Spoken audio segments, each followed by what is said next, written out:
Alleged murderer Luigi Mangione is already a folk hero, and I'm going to tell you why, because usually we think murderers are bad. Usually we think murderers are the worst people, but in this case, it's different. When I look online, I'm mostly seeing memes about how hot this guy is. And if you look at the reviews of the McDonald's where the worker turned him in, people are now turning in bad reviews of this McDonald's, saying, "Don't go here if you love America or if you're a folk hero." On TikTok, I'm seeing people singing the song from Les Mis. Do you hear the people singing the song of angry men? They are singing this in support of this Luigi guy, saying that he is starting a revolution of the people who are upset with the way the healthcare industry is run. So what the heck is happening here? First, you have to realize that there are some cases where we as society have decided that killing someone else is okay. Examples of this would be if we're in war, someone who has done something bad, they're on death row. If we're killing someone in self-defense to protect ourselves, then we say that killing is okay. But in this case, what Luigi Mangione did does not really fall into any of those categories. But unfortunately, it is so much easier for people to support someone who kills someone else if they see the victim as someone who is not human or less than human in some way, some sort of demon. And let's be real, we have been demonizing the healthcare industry and rich New York men who make money from denying the claims of others. This is like the highest level of demon status we have. So is it really such a surprise that many people are celebrating that one of these guys was killed? People hate the insurance industry and they hate the people who are on top of it. They hate the CEOs. And when they find out that something bad has happened to one of them, I don't think there's a fancy moral calculation that goes on in people's mind. They just know it's my team versus the other team. I bet these people celebrating the death also know that they are wrong to do so. I think if you ask them, well, what's the moral consequences of this? And if this death is allowed, what other murders are allowed, and where should it stop? I think most people pretty quickly would admit, all right, yeah, it's not a good thing. It's morally bad. I'm just happy that it happened. The one person who will have a complex moral justification for what happened here is this Luigi Mangione guy himself. Sounds like a smart guy who went to school, well-educated, and you can bet he has got some long manifesto that surely will persuade a lot of people similar to the Unabomber. The truth is, we don't always hate criminals. There's a lot of criminals who go on to become folk heroes. The classic case is Robin Hood. Everyone agrees that Robin Hood was doing illegal stuff. He was stealing. Stealing is one of these basic, 10 commandment crimes that we all agree you do not steal.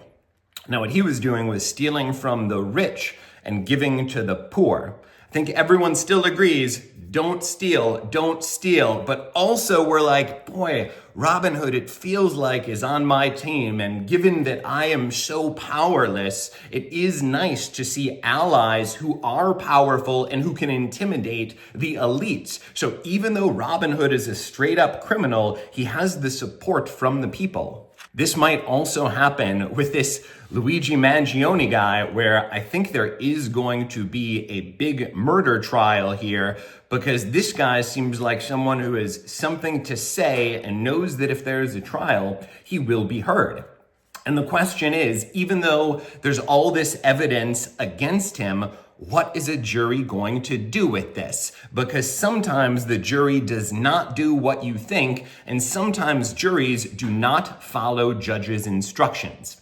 Now, juries say they promise to the judge that they will follow the instructions, but also sometimes things can get out of hand. Let's say there's a guy who murders some guy who raped his daughter.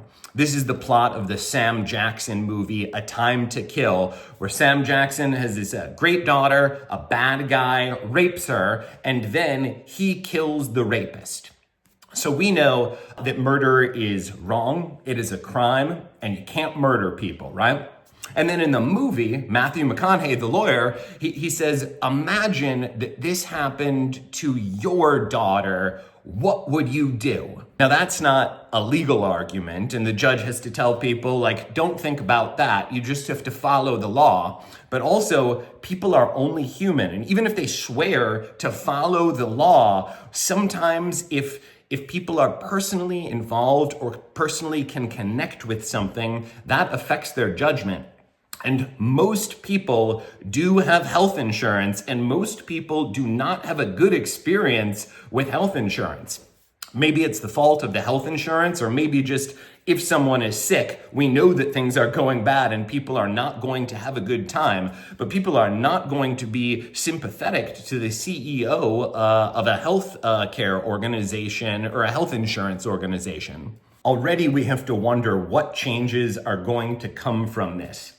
We've seen that other health insurance organizations have been deleting parts of their website that shows the names and identities of their leadership. And I'm sure if you work right now for a health insurance company, you are afraid, and probably with good reason, because sometimes crimes can have what they call copycat crimes. When we do a lot of news on something, other people say, yeah, I want to be part of that trend. And other people might say, I want to go after a health insurance CEO or someone who works for them.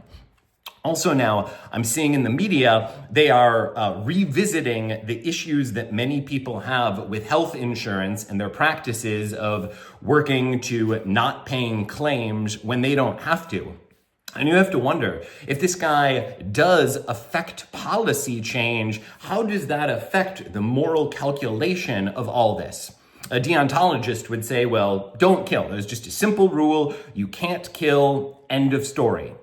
A utilitarian, though, would say, well, let's look at the good and the bad that comes out of these acts. And perhaps if there are changes in legislation, some utilitarians might say, well, even though killing is a terrible thing, you have to weigh that against the good that came in changes in policies that perhaps make it easier for people to collect money when they are unhealthy. I am a utilitarian, but I do not think that killing someone is right in this case, not even close. But I am so curious what you think, because you're watching this video and you must have thoughts on if this guy, Luigi, is good or bad. I just think he's straight up bad. But I understand why people like it and why they are treating him like a folk hero. It is a messed up situation for sure. All of it is so sad, so tragic. Everyone who gets sick and believes that they would get money and then they don't, it is heartbreaking. I bet this guy also will have some personal connection to the healthcare industry. I'll bet he'll have a family member who is wrongly denied payments or something like that. I'm sure many of you have had different experiences with healthcare, and I'm so curious to know what you think, because clearly you're a little curious what I think. You're watching this video to this point. And yeah, I always just wonder what type of viewer do these videos attract. My guess is even though most people on the internet like this guy, Luigi, it seems, I'm hoping that some of you also like me see concerns about this and see concerns where if we do make this guy into a folk hero, like what's this gonna do? I think this means we're gonna have a lot more murders and not everyone is going to agree what's good or bad. And that's a big problem. So that's what I think, but let me know what you think in the comments and please follow this page if you do not already.